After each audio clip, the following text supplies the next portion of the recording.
What's up, everybody? Welcome to the State of the Empire. This week we're doing something special. We're showing some gameplay. The guys are streaming live right now. A few streams up, and Kyler's doing that streaming, so I'm going to use his gameplay. Actually, this is not Kyler. This is Inner. Here we go. There's Kyler, Mr. Huke the Nuke. We did a Q&A last week. If you guys didn't watch that, I would suggest going to watch it. Kyler is a great player, great mind, funny guy. So yeah, we're scrimming the LA Gorillas in preparation for our next event, which is next week.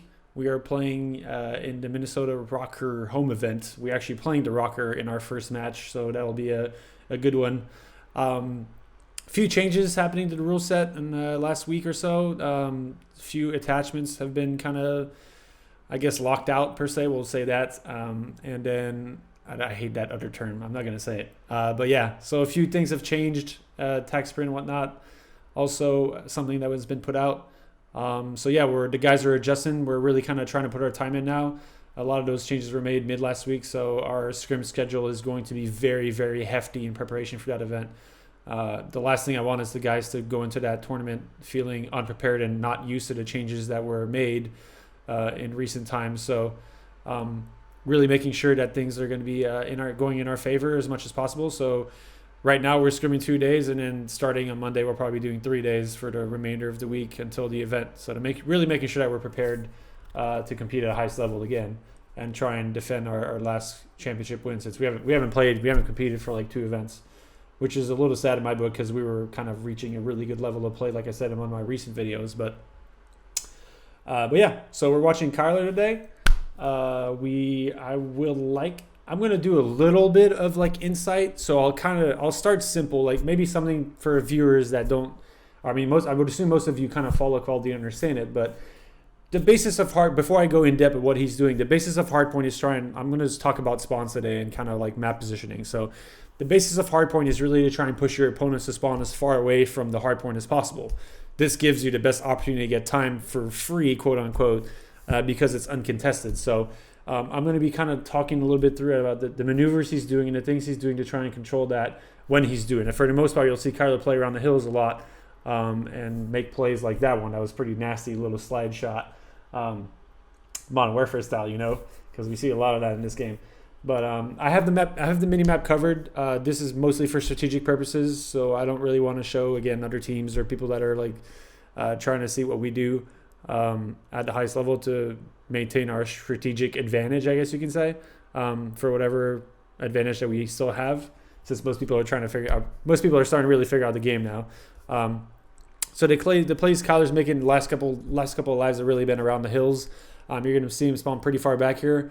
We have decided the map we want to control, since the next hill goes behind where he's looking, which is P5. But you're going to see him make a lot of kind of like small individual plays like this pinch here, trying to get flank and get a couple kills on hill. So the kills he's getting here are massive because it pushes the opposing team to spawn out if our team controls the map. But as it seems, since there's a player spawn right behind him, it seems like the rest of our team wasn't controlling the map there. We lost a few key gunfights on our side, so now we're trying to get this time as much as we can, because we know that we're probably going to lose a few seconds on the next hill on the start. So now we're in a position where we have to break and really kind of make some key plays as a team here to try and push the other team to spawn out, which is the LA Gorillas, if you guys haven't noticed. So he's trying to make a play. He sees someone on his mini map pushing boxes. He makes a play on the hill, absolutely destroys him too. Oh boy, Kyler's woo, slide canceling his life away right now. And this is really what Modern Warfare is about. I personally, in my days, this wasn't a thing, but I think it's exciting to watch, as much as some of it is kind of crazy. It's very fast-paced, but he's very good at it. So we'll give him that as a professional player. He's on a 6 free. Kyler's putting on a show, fellas. He's currently 18-9. He actually did really good. Actually, just as a funny part, I was recording the last map we played, and I actually didn't have my voice communications or my audio up, so I had to kind of record this map, and I was hoping he'd do well, which he is. So the team has a pretty big lead here. From this point on, the goal of our team is really to make sure that we win rotations from this point on. This is something that most teams do in the league, and really you want to make sure, like, not only getting scraps is important because we have a 100-point lead or 90-point lead, but also making sure we win rotations so we get the free kind of 10, 15, 20 seconds to start a hill. And as long as we do that, it's going to be really hard for the opposing team to kind of come back in a game. When you have a lead this big, the opposing team basically has to kind of train like chain hills and really get control of multiple spawns multiple spawn control, most like good spawns per hill in a row to really have a chance to come back in the game. So this game is basically ours to lose at this point. This is not something you won't see professional teams kind of lose games very often with this kind of lead. So Kyler's making play through smoke. You'll see that a lot from Kyler. He's our smoke player, so he's going to use his tactical to his advantage. He makes things very scrappy. It suits his style to play very well because he likes playing aggressively and likes making plays in close quarters. So the smoke cloud allows him to kind of push through and allow him to cut certain angles in a way that would be very difficult otherwise. So it basically opens up his aggression and ability to do that a lot. A few kind of key spawns there. He spawned really close to the hill, so he probably tried to make a quick play towards the hill, but one player was cutting it off. And those kind of things are like, they're risk reward, right? So in a situation like that, if he just runs to the hill and no one ends up watching it, or if the player that was supposed to be watching it died or made a misrotation, and he makes a play and gets in a hard point and takes advantage of that, then that's a huge play for our team. So that technically was like, people would see that, oh, he just ran up and died. But technically that was like a good risk in my opinion, because if that play ends up pushing through and he gets control of the hill, then or gets ability to get a kill on the hill, then that kill is worth way more than his death was. And there's a lot of like, I really would like to start making content, and I probably will at some point. It might have to wait till the off season because I don't want to teach other people of the things that I know and the things that my team knows and the things that we do well that can help maybe other teams. So again, it's hard. I want to make content for you guys. I really want to shed some light and bring back the kind of thinking like RAMBO series like I used to. But again, it's really kind of trying to make sure that we keep our competitive edge on other teams and make sure that we are better than everyone else because we know more kind of thing. So, but yeah, I'm trying to shed as much light as possible. We have control. We have a big control in this game. We're currently pushing P3. There's 30 seconds left. We're kind of in a bad spot here. We're spawning out really far. The Guerrillas have done a great job of pushing us far on the map. And this is, again, there's been a lot of like things that have changed slightly since our last tournament. And those are the things we're trying to adjust to right now. There's certain people are figuring out kind of the depth of how far you can push a team back. And due to the spawn system and how the game works, it's very much kind of squad driven, where if let's say they kill 4 players and 1 player's left, like your team's most likely to spawn that last player. So if a team can play aggressively and keep your team pushed back like they were just doing, where we were spawning like back AC while they were controlling P3, which is really good for them. Like they made incredible plays there to get the kills. It makes it to where we have to kill 2 or 3 waves of their players to get to the hard point. So at this point, we kind of just said screw it and just went for mid-map control and rotated for the next hill pretty early, which is going to help us. Again, we have a big lead, so like I said earlier, the only way we lose this game is if we let them chain 2 or 3 hills in a row, which we're not going to let happen since we obviously know that. So Kyler's making good plays here to control the middle of the map. As you see, he's not really close to the hard point, but these kills are big because they allow us to push on the map and hopefully flip the spawns, which is what we're trying to get to for the next hard point. We could potentially be the last hill on the map if we can control those spawns. Here, Kyler's making a good play of waiting for his teammates. This is something that he's been improving on a lot as of late, really making sure that things around him are coming through with his team so that he doesn't just go in and tries to get a kill and dies. Like trading a kill without your teammates being nearby would be worthless. That was kind of a tough situation.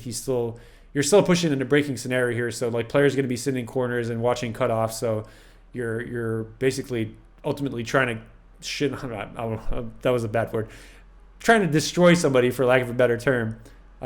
So yeah, he made a good play, kill the boxes there. He was thinking about sending boxes because some of our players are spawning for us, which means the opposing team was spawning on the P3 nerd side, the side he's looking on right now. Probably trying to do a little too much there, but again, we have a pretty big lead on this map. There's 9 seconds left. Like this is very, very hard for us to lose. I would be pretty pissed actually as a coach if we lost this. Even if they get the rest of his time on this hill, which is 15 seconds, the other team has to manage a way. The Guerrillas have to manage a way to keep us off the middle hill for 9 total seconds, which is really hard, and also get the spawns for the next hill, which is pretty hard. But the Guerrillas have done a good job of controlling some of the key hills on this map so far, and have kind of tightened the score a little bit. But again, it's interesting because like when you play to win, it's not about beating a team by a ton. It's really making sure that you're not allowing yourself to kind of lose map control to a point where you can allow a team to change a few hills. So the game's kind of reaching a point now where this is like do or die for us. Like we should be winning this game, but the Gorillas are playing a great job, and it's always interesting when you see teams like this. It's a tough scenario because teams find a new level of concentration. This is kind of like an in-depth look as a competitor, but like now we have to make the decision: do we play for middle time or do we play for spawns? Because we don't want to lose spawns here. So the Gorillas have a chance to make something happen and really push through and have a chance to turn the game and actually win this game. And surprisingly enough, this is not good. Someone's sneaking up on us. You guys can't see the minimap, but I can see it. And someone actually snuck through, but our guys sniffed them out. I think they should be able to trade that kill. And oh my goodness, this is close. This is close. The Gorillas, all right, we got the kill. We should be good from this point on. Yeah, they made it very close. And again, that's props to the Gorillas. They played, like we played it probably a little too passive, but we were doing our best to really not lose the game. So it's interesting. Like it's such a kind of seesaw thing, and hopefully one day I can go more in depth with this kind of stuff. But again, there's like playing not to lose a game isn't necessarily the best way of not losing a game when you have like a 100-point lead. Like that gives the other team a chance to really kind of make plays and come back if you give them too much space on the map. But again, on the flip side, if you try to make an aggressive play and force your way through the map, and if you all die at the same time, then that gives the other team a chance to chain hills, which is obviously what we were talking about earlier, where we don't want. I hope you guys enjoyed this. It was a lot of information. This is a little different than what we did before for the State of the Empire, but I figured we could change it up and try different things and see what you guys like for content as much as possible. And maybe we can start a new series for videos like this. Again, it's hard for me to really kind of speak for what we're trying to accomplish on the map. Because of like strategic input and really making sure that we don't share the things that we do well, so that other teams don't start copying and whatnot. So, but yeah, I hope you guys enjoyed this. As always, follow the channels, subscribe to the channel, follow us on Twitter. We like talking to you guys. So, I hope you guys enjoyed this, and take it easy. Peace, guys.